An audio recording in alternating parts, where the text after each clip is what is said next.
இப்போது புதிய அறிமுகம் ஆச்சி ஹோட்டல் சாம்பார் 50 கிராம் ரூபாய் 20 மட்டுமே. அனைவருக்கும் இதயத்தின் பொங்கல் நல்வாழ்த்துக்கள்.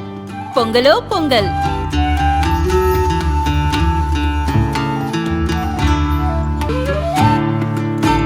அனைவருக்கும் இதயம் மந்த்ராவின் பொங்கல் தின நல்வாழ்த்துக்கள். பொங்கலோ Pongal. Wherever you go, whatever you do, throw a little at it. Omax, Vest and Briefs. வீணா போன வடிவேலு அந்தால என்ன சொல்றானா, உடஞ்சு சிதறி கிடக்குறாங்க, வரவே மாட்டாங்க. அம்மா எடப்பாடி ஆட்சியில் இருக்கும் போது 6000 ரூபாய் பணம் ஐயா ஸ்டாலின் ஐயா சொன்னாங்க. இப்ப அவர் 3000 ரூபாய் தான் கொடுத்திருக்காரு. மாமியா உடைச்சா மண்சட்டி, மரும உடைச்சா புஞ்சட்டி. யார் தவறு நினைச்சுக்காதீங்க. எவ்வளவு பணம் கொடுக்குறாங்களோ நீங்க வாங்கிக்கீங்க. போஸ்ட் மரம் ஊன்றதுக்கு ஒரு ரேட்டு, இந்த வயர் போறதுக்கு ஒரு ரேட்டு. அவன் வீடு கட்டி வாரதுக்குள்ள பாவம் டயர்டாகி படுத்துறேன். அந்த வீட்டுக்கு பால் கட்ட முடியாது, பாலவே கட்ட முடியும். முன்னாள் முதல்வர் எம்ஜிஆரின் 109வது பிறந்த நாள் விழாவை முன்னிட்டு மதுரை பெத்தானியாபுரத்தில் பொதுக்கூட்டம் நடந்தது. நடிகர் கஞ்சா கருப்பு பேசும்போது திமுக ஆட்சியில் நடக்கும் அவலங்களை தன் பாணியில் காமெடியாக சொன்னார். அதிமுகவினர் உடைஞ்சு சிதறி கிடப்பதாக பேசிய நடிகர் வடிவேலுவையும் வெளுத்து வாங்கினார். ரொம்ப அண்ணனுடைய பொறுப்புகள் கரெக்டா அண்ணன் கூட்டுறவுத்துறை அமைச்சர் செல்லூர் ராஜனை நல்ல ஆளை தேர்ந்தெடுத்து கரெக்டான இது கொண்டு வந்திருக்காரு. சோலை ராஜனாலே ராஜா பெரிய ஆளு பின்னி கிடல் எடுக்கிறாரு. போற போக்க பார்த்தா அடுத்த பிரசிடண்ட் அவர்தே பிரசிடண்ட் இல்ல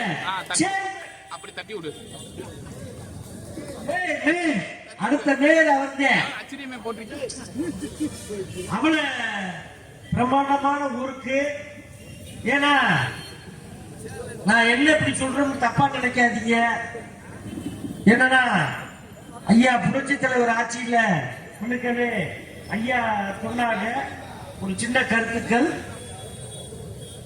அந்த காலத்துல புரட்சி தலைவர் ஐயா கூரை வீடு, ஓட்டு வீடு, அதே மாதிரி காலனி வீடு, இதுக்கு ஒத்த பல்பு போட்ட திட்டம் உங்களுக்கு எல்லாம் எல்லாத்துக்குமே தெரியும். ஒத்த பல்பு போட்டு அதுக்கு கரண்ட் பில்லு வராது, மீட்டர் இருக்காது. இன்னமும் எங்க ஏரியாவில் தான் இருக்கு. ஆனா புரட்சி தலைவர் எம்ஜிஆர் ஐயாவுக்கு அப்புறம் புரட்சி தலைவர் அம்மா அவர்கள் வந்தாங்க. அவங்க ஏலபாளையம் ஃபுல்லா பார்த்து 100 யூனிட் ஃப்ரீன்னு கொடுத்தாங்க. இந்த 100 யூனிட் யாருமே 80 யூனிட்ல ஓடி இருக்கும், 60 யூனிட்ல ஓடி இருக்கும். அதுக்கு காசு கேட்க மாட்டாங்க. இது ஓடல அப்படின்னு எழுதிட்டு போயிடுவாங்க. அதே மாதிரி புரட்சி தலைவர் அம்மா ஆட்சியில மருத்துவ திட்டம், நல்ல மாத்திரைகள் வழங்கப்பட்டாங்க. அதே மாதிரி ஒரு பெண்ணு நிறமாச கற்பனையா இருந்தா 18,000 ரூபாய் பணம் கொடுத்து அந்த பொண்ணுக்கு பெட்டி நிறைய ஜாமீன் கொடுத்து அவளை அழகு பார்த்து அனுப்புனாங்க. இப்ப 102 யூனிட் ஓடி இருந்தா 30,000 ரூபாய் பில் போடுறாங்க. எப்படி ஆச்சு? சூப்பர் ஆச்சு இல்லையா? நான் என்ன இப்படி சொல்றேன்னு தப்பா நினைக்காதீங்க. ஒருத்தர் கேரளாவுக்கு போயிட்டாரு. அவங்க புட்டாட்டி கேரளாவுக்கு மாத்தி வேலை போட்டாங்க. போயிட்டாரு. திரும்பி வந்து 16,000 ரூபாய் பில்லு போட்டிருக்காங்க. அப்ப கத்துறாரு கிடந்து, ஐயா 16,000 ரூபாய் போட்டாங்க, 16,000 ரூபாய் போட்டாங்க. யோ ஃபர்ஸ்ட் 16,000 ரூபாய் கட்டி தொலையா, இல்லைன்னா வீடே உனக்கு இல்லைன்னு மொத்தத்துல அவங்க பேருக்கு மாற்றி வச்சு போயிருவாங்க. போய் கட்டியா அப்படின்னு. இல்லைங்க இதுக்குன்னா நியாயமே இல்லையா? இதுக்கு நியாயம்னா மறுபடிக்கு எடப்பாடி அவருடைய ஆட்சி வரணும். அப்பத்தே நம்ம கரண்ட் வசதினா கம்மியா இருக்கு, எதுவுமே வராது அப்படின்னு. இப்ப நீங்க வீடு கட்டுறீங்கன்னா ஒரு இடத்துல போய் ஈபி லைன் வாங்கணும்னா எவ்வளவு கட்டுவீங்க சாதாரணமா? இன்னைக்கு பாருங்க, போஸ்ட் மரம் ஊன்றதுக்கு ஒரு ரேட்டு, இந்த வயர் போறதுக்கு ஒரு ரேட்டு.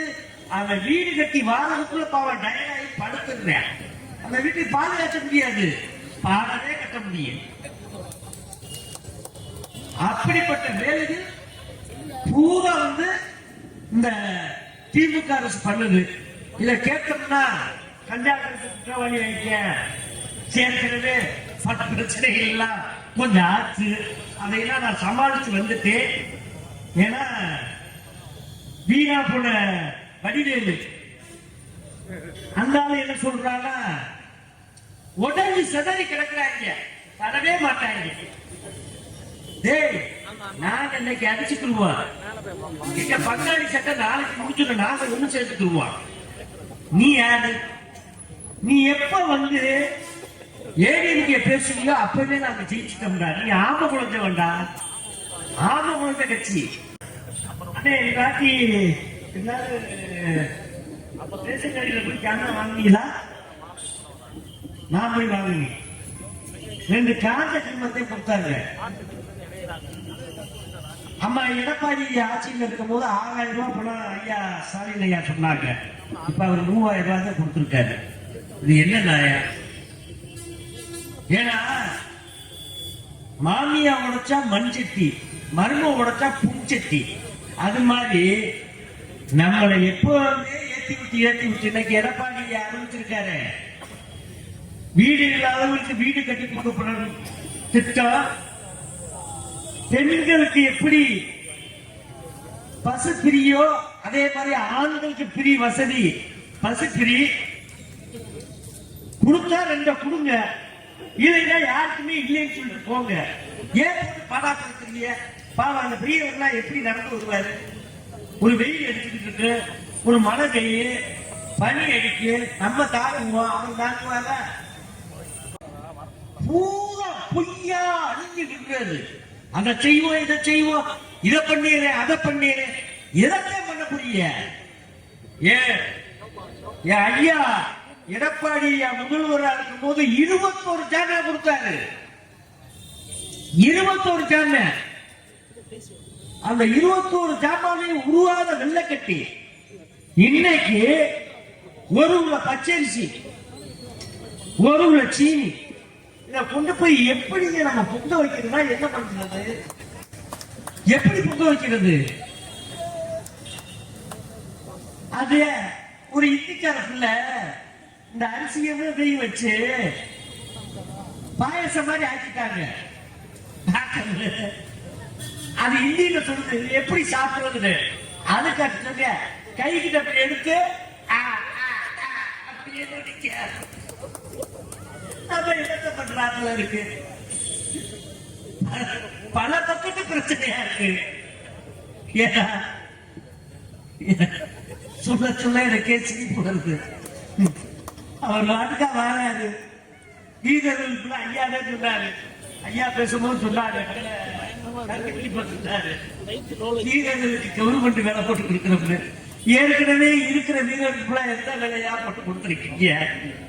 இப்ப இல்லையா பத்தா மாறுபடி வீரர்களுக்கு வேலை போட்டு கொடுக்கும் போது எனக்கு ஒரு வேலை போட்டு கொடுங்கயா, நான் வேலை பார்க்கிறேன். என்ன வேலை சொல்லுங்கயா, நான் பார்க்கிறேன். செய்ய மாட்டீங்க. ஏன்னா நீங்க புகழை வந்து அள்ளி போட்டுக்கிட்டே இருப்பீங்க. ஆனா 2026 நீங்க ஜெயிச்சிருவோம்னு கங்கரை கட்டிக்கிட்டு அலையிறீங்க. அது நடக்காது, நடக்கிற அளவுக்கு கிடையாது. எல்லாருமே கூட்டணியில ஒண்ணு சேர்றோம்.